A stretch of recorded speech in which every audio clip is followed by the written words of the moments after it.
Andrew Tate has taken the internet by storm over the last 12 months. With his misogynistic viewpoints resonating with young men, it has allowed him to reach never-before-seen amounts of fame. In this video, we'll be going over the effect Andrew Tate has had on young men, specifically myself, over the last year. I'm going to give my thoughts on some of his more controversial takes. If you're some fat dude and you just had a heart attack and I don't really know you, you're going to die. The arrest. The Matrix has attacked me. And how I went from a nice, happy kid to, well, you'll see. Haram. Like most of you guys, I never actually heard of Andrew Tate before April 2022 when he started his massive TikTok run. And this is actually the first text that I ever got introducing me to Tate. I never heard of him before this text right here. I believe this was April 20th, 2022. Pretty crazy. At first, like everyone else, of course, I thought Andrew Tate was crazy. I mean, saying stuff like tap waters for brokies, women can't park, I wouldn't give CPR to my boy unless it's a hot girl. I mean, it was nuts. But I did see the genius in what he was doing. So as you guys know now, he was saying super controversial stuff at first to grab everyone's attention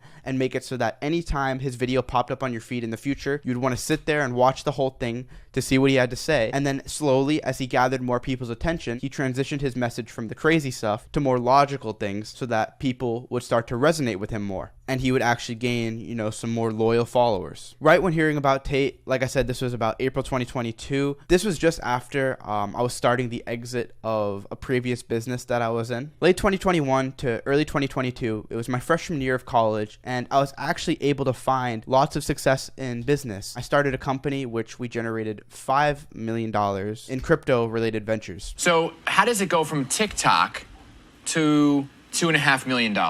That's insane. Only 18 years old, you know, dropping out of college, having brought in this much. I basically thought I was the man. A lot of this was in NFTs. And it's funny, I remember after making my first large sum of cash, I was in New York with family when we sold out one of our first drops and I just hit 6 figures. And I remember right after it happened, I thought, when I get back to school, I'm going to have so many girls. I'm going to be the man. And funny enough, it was kind of the opposite. You know, that first month of school when I was still more of a regular guy, I was getting way more girls compared to after I made this money. And I think that I thought that, you know, having money would get me so many girls. It's because that's what, like, not just the media, but everyone says so much. Like, oh, I just need money to get girls. But honestly, it was like a reality check. Like, making money is such a small part of it all. I'll get into that more later in the video. But you guys know what Tate says about crypto kids. So I'm waiting for the next pump. I was like, bro, the problem with you is you've now been ruined for life because you're 22, you made easy money, and you think that you don't have to ever do any serious work. I was like one of those guys, just a little bit less geeky.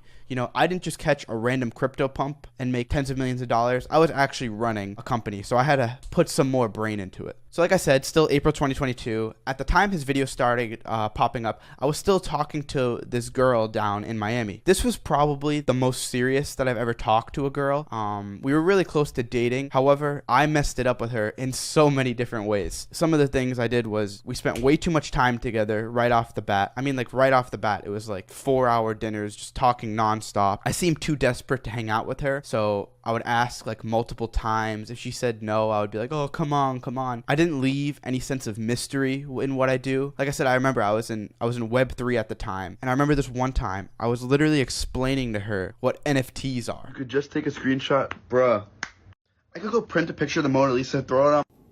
Like, you should never have to explain to a girl what non-fungible tokens are. They don't need to know that. But, yeah, I was lost with girls. We FaceTimed every night. And worst of all, I cried in front of her once. And you might even be thinking right now that some of those don't sound so crazy. You know, showing emotion in front of girls and crying is okay. And texting them all the time and not having any sense of mystery. That's all good things. And I can tell you that that's complete bullshit. And I'll get into that later in the video. So the next few months after we stopped talking, I was still under the mindset that it was her fault. You know, she was inconsiderate. She used me. Just all these, you know, BS excuses. Then I started to watch Tate some more, not just the TikToks of him saying women can't park. I think the first long form podcast I watched of his was the Yo Mama's House podcast. Abdul? Yeah, get the rocks. Get the rocks. And this is where I really started to actually like his message. Regardless of if you like him or not, you can't deny he's an extremely intelligent and engaging speaker. From here, I started watching basically all of his podcasts as he was going on them, and my worldview started to take a complete 180 in real time. One of his first points really sticking with me being ultimate self-accountability. You need to, as a man, adopt the mindset that absolutely everything that happens to you is completely and utterly your fault, whether it's good or bad. And the dynamics that he teaches with women. With those points, I was able to go back and look at all those things that I did wrong in that relationship before and recognize that it was my fault and not actually the girls. And that's a good thing, you know, being able to take self-accountability for something like that. That's the only way that you're ever going to grow. If you only ever blame relationships and stuff on other people, how are you ever expected to be a better partner in the future? So some of those things, like I said, spending way too much time with her and FaceTiming every night, I was giving way too much attention. You know, as a man, you need to have a value attached to your attention. And I'm a busy guy. If you give them attention all the time, that actually pushes them away. And I know in your head, there's girls watching this. You think that you want the guy to give you all the attention, but then why aren't you texting the dudes that are texting you all the time?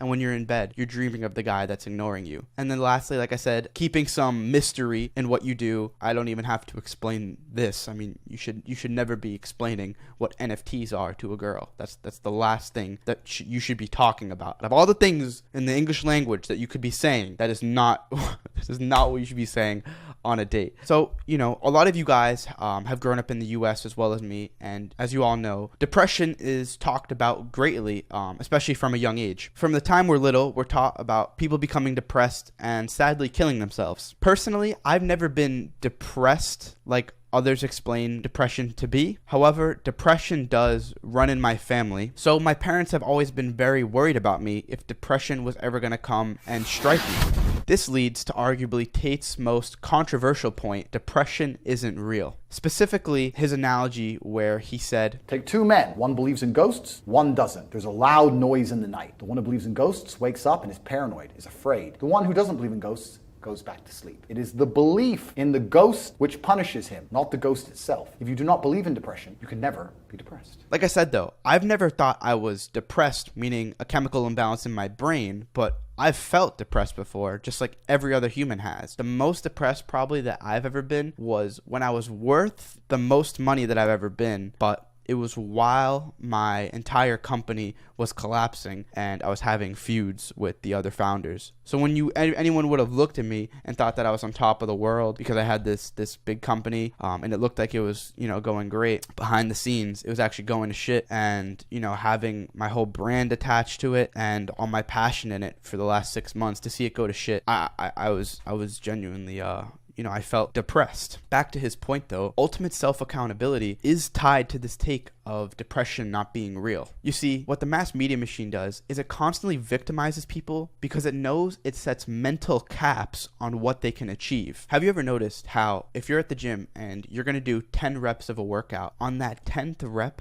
it feels really hard and like you couldn't get one more up. Yet, if you told yourself from the start you were going to do 12 reps, it would feel like that on the 12th rep, because that's where you set the mental cap for yourself. It's all just a mental barrier. I know this might be more of a controversial example, but look at the black community right now. All the media tells them is how they're oppressed. They live in a country where white men have the advantage over them, and that anything bad that happens to them is because of their race. Rather than shining light on black people who went from shit circumstances to making it, like Andrew Tate, and taking self-accountability for everything that happens to you. Now I want you to tell me, which agenda would the mass media machine push if they truly wanted success for black people? That they're constantly victims and setting caps on them, or that you take self-accountability and show them that other people like them have become successful from worse circumstances?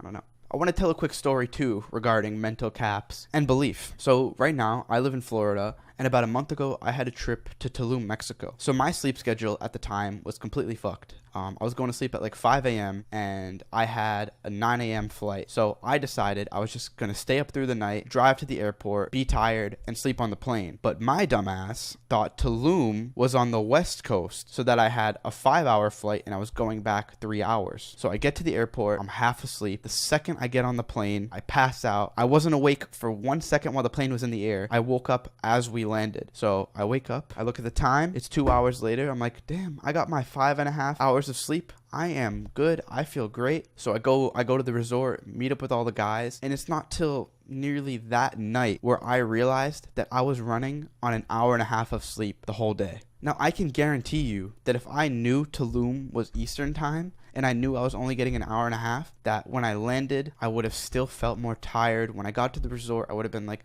oh, I'm only running on an hour and a half. You know, I should probably go take a quick nap, compared to that mental cap being higher because I thought I had that 5 hours. That's just a funny little story that I wanted to share that covers how belief and self-hypnosis really is so much more powerful than you could possibly think. Even right now, it's 2:30 in the morning as I'm filming this video. I'm tired. As I finished the script, I was thinking maybe I should just push this off to tomorrow when I'm more awake. And the second that thought came into my head, I grabbed myself by the balls. Get up, grab your balls! And I said, no, we're going to kill that thought. We're going to dial in and we're going to get this done tonight, because it's all about the belief. It's what I tell myself. All right, so this is about 2 months into listening to Tate. And although these mindsets might not seem like a big deal, they completely change the way you look at the world. So here, like I said, 2 months into listening to him, I'm basically fully out of my old company. I had a big feud with the other founders and it completely went to shit. Having no company, but all this new business and marketing experience that I've learned, I decided to go hard at content creation. So for those of you guys that don't know, my expertise is in short form marketing,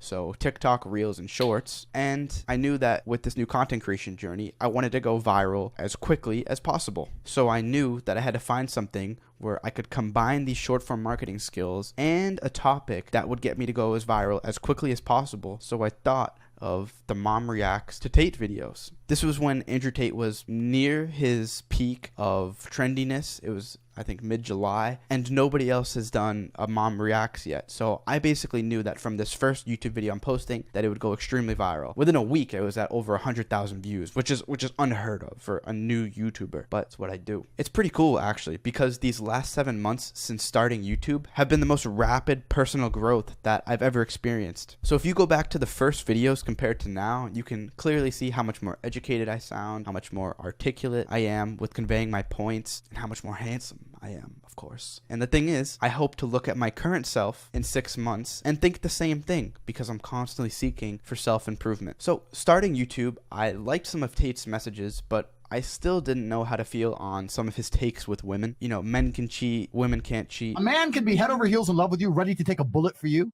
and still cheat on your ass. And to be honest, my honest opinion is I understand both sides. So from Tate's perspective, he's not talking about the average dude. He's talking about the 1% man, and how when you're at that status, your monogamy becomes less important, because your other accolades make up for it. And his other point, which I actually do agree with, that men and women cheating isn't the same thing, because men can detach emotion from sex and do it just for pleasure. Meanwhile, sex for women is mainly emotional, which honestly makes sense, because as a woman, if you're having sex with a guy, from a natural perspective, you're taking the risk of having to hold his baby for 9 months and then raise it. Rather, as a guy, you're just spreading your seed. I know that's a simple answer, but that's how it is from the nature perspective. But then I also understand the other people's point of view, where you shouldn't be cheating in a relationship behind your partner's back and lying about it, and that as a man you should sacrifice those desires to sleep with other women to be in a loving relationship, and especially since casual sex is so meaningless. So my final take there is, I don't want to promote men cheating, but I definitely do think that it is different between men and women. I mean, personally, I'd much rather have sex with a beautiful, in touch with her femininity, pure woman, compared to meaningless sex with a girl that I don't care about. It's not even in the same ballpark to me, to be honest. As much as Tate and a lot of us promote masculine excellence, female excellence is just as important. Let me give an example. If I was going on a few dates with this girl who I know is a virgin, and let's say 5 dates in, I know that she's into me and she's down to sleep with me. However, I just don't feel the same way about her. I'm not just gonna sleep with her and then ghost her just because I had the opportunity to. That is destroying that purity and feminine excellence that she has inside of her and putting a hard coat on her for the future. These are the girls that need to be protected, not taken advantage of. And that's the thing. The feminist movement has convinced women that sleeping around and having casual sex is a good thing. My choice!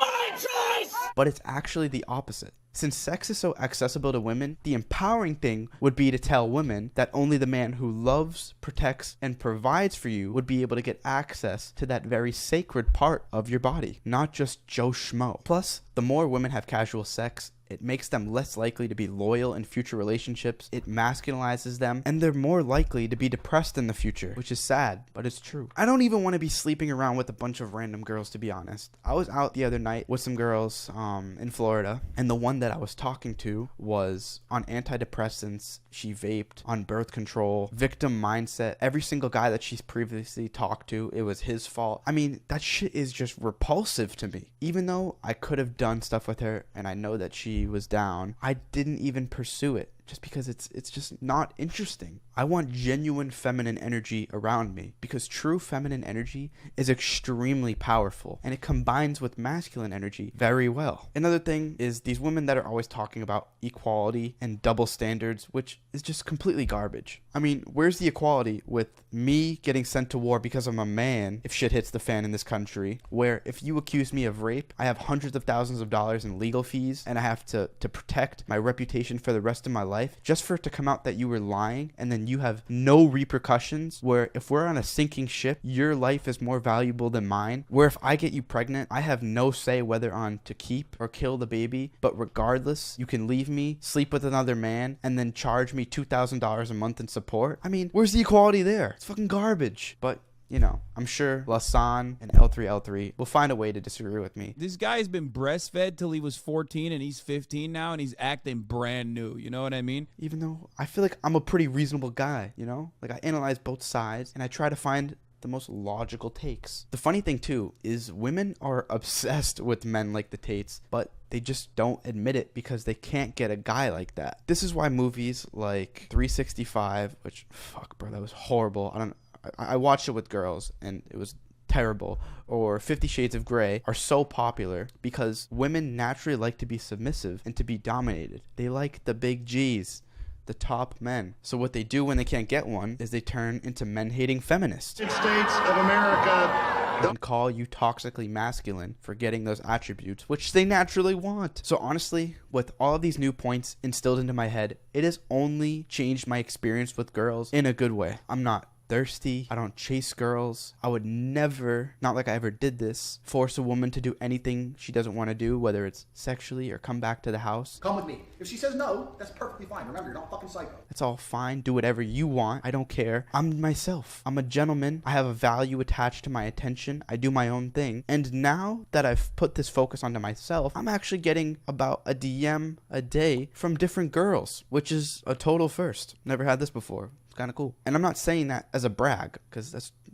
cringy brag. But my point being, if you take your focus and you put it into building yourself as a man and upgrading your character, compared to if you put that focus into going out and chasing girls, the girls will just naturally come to you. It's just a little bit of delayed gratification. And when you delay the gratification, the quality of girls that come is even better. So I don't know why everyone doesn't do this, but hey, more for us. I don't give a shit. So now, with these new mindsets instilled in me, here I am about 5 months into listening to Tate, and this is where he reacted to our content for the first time. We have Based Mom. Have you heard of the Based Mother? There's a guy who watches my videos with his mother, and she comments on them, and she's pretty based. I immediately know if it's a hit piece or some bullshit video, or I know if it's a good video, just from what they look like. I gotta say, here at this point in my life, he's already changed my mind in multiple different ways. So to have him reacting to our videos, it was honestly a really, really cool experience. I remember before I even started YouTube, I knew a guy that has met Tate,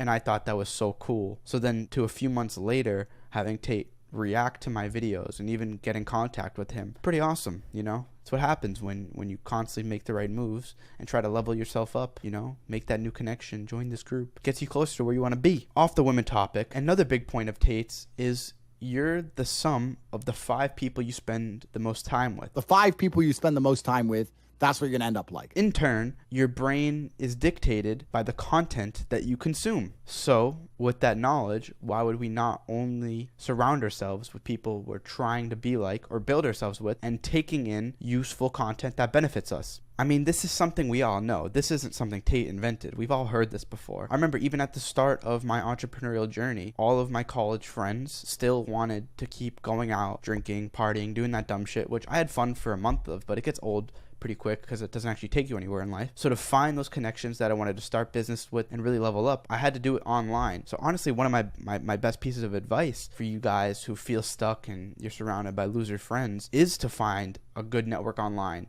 Join different groups, maybe go to different masterminds. That's the best way you can meet new people, and then stay in touch with them, whether it's on Discord calls, texting, whatever it is. It's important that you surround yourself with positive people on the same track as you, whether it's in person or digitally, whatever you have to do. And it's sad, honestly, because once you get on that trajectory, you slowly start to cut out and stop talking to those older friends as much because they're just not on the same wavelength, you know? Once you're on that entrepreneurial self-improvement, upgrade your character wave, it's tough to spend time with a lot of people who just smoke weed and drink all the time. I mean, it's impossible. It's like, you feel like a bot, to be quite honest. I can't do it. Then to the point regarding the content that you consume, you want to reprogram your mind. This is something that he talks about, and it's something I've learned on my own. So you know how in high school, when you would have to memorize random nonsense, like PEMDAS,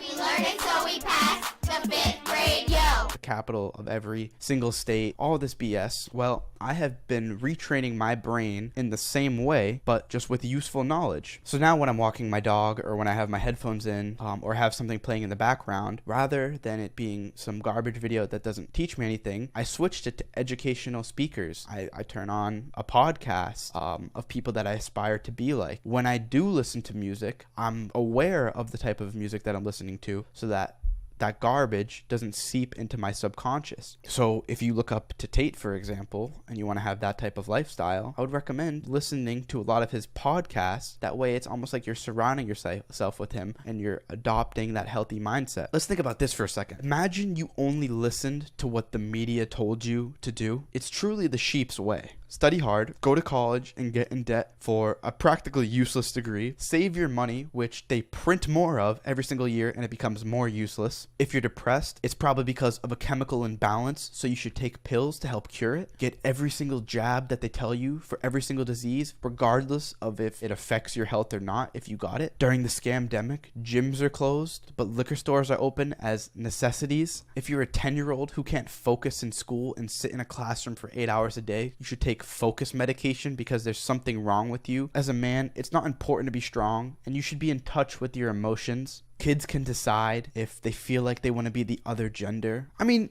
these are all common points that the mass media machine makes. Could you imagine where my life would be if I blindly listened to these? And don't even get me started on what they say to women. Take antidepressants, get on birth control, sleeping around is empowering, abortions are okay and they're good to have. It's better to rely on a job than a man who loves and will die and provide for you. I mean, it's completely ridiculous. It's a fucking joke. And I'm not even being crazy or out of reach with a lot of these points. I mean, these are common points that they're making. You know, a lot of the times people make, political videos, they'll go after the other side's extremists. I mean, those points that I'm making are not even extreme.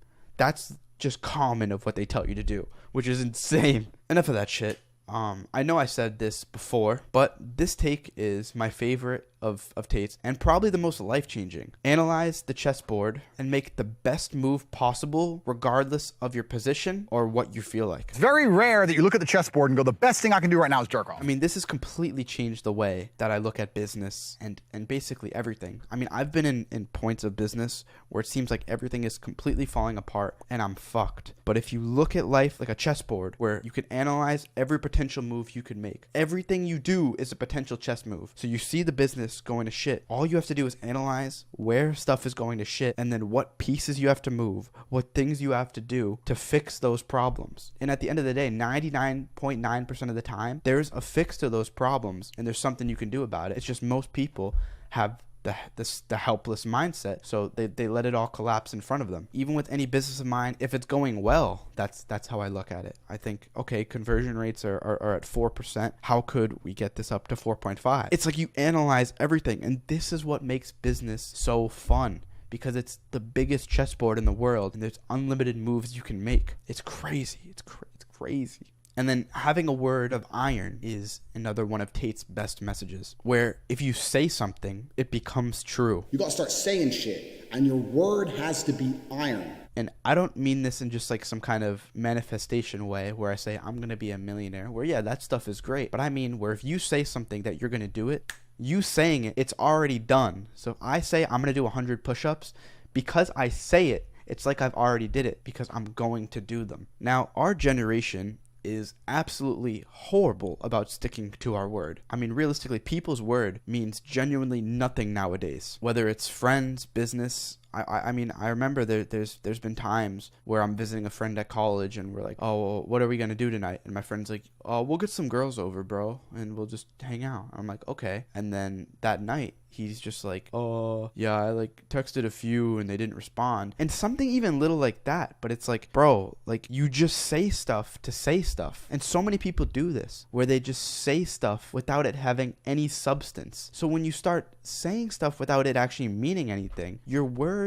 is meaningless compared to if every single time you say you're going to do something and it happens, your word is like iron. I know that might sound like a dumb example, but it's little things like that that correlate to every other aspect of your life. If you say you're going to do something, it has to get done. If you're an editor in business and you say you're going to edit 2 videos a day for this person, it's done. You said it. You have to do it. And the thing is too, I'm not even perfect about this. All the time I put too much onto my plate and then I'm not able to get it all done. And I say I'm going to have something to you tomorrow and then it's there the day after. I mean, we're all bad at this. It's crazy, but you have to at least acknowledge it and constantly work towards turning your word into literal iron. Now, with all these great messages that Tate has spewed, he is now arrested and he's been in jail for about 90 days now for sex trafficking. The Matrix has attacked me. Now, what they initially hit him with was, sex trafficking broadly, so people thought he's like shipping girls into Ukraine in boxes. But then when, everyone realized that was complete bullshit, they hit him with the lover boy method. Now, personally, I think that the lover boy method is the most bullshit thing to ever accuse someone of. And there's a couple reasons why. Point number 1, if it was a woman manipulating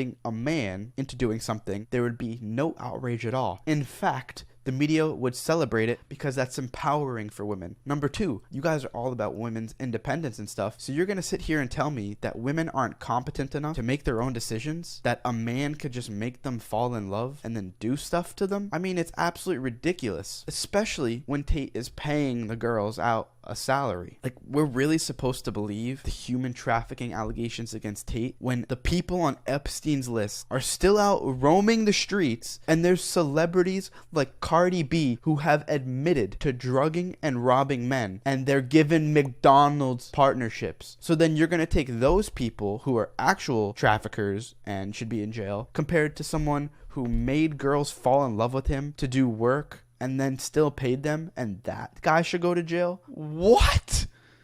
Whatever. You know the true reason why Tate's in jail? I'll tell you. Because this whole shit would not work if everybody listened to him. The one thing about Tate's message that makes the most sense is the Matrix, because none of it would work if everyone had free minds. You need these people convinced that their time is worth $10 an hour to flip burgers. You need these men depressed so they can't stand up to the bullshit in front of their eyes, having to pay taxes while you're printing more money at the same time. You need this, or else none of it would work. You see, YouTube won't even give me a plaque, which just shows that I'm doing something right. You'd think the platform that gives fact checkers on every post about the scamdemic or 7-Eleven not giving me a plaque would mean I'm doing something wrong. Nope. Opposite. I'm seeking truth. When depression tubers like Lasan and L3L3 are shoved down your throat, life's too short to exercise. I'm just gonna be honest. And I'm the one that's suppressed, that's how you know I'm doing something right. So,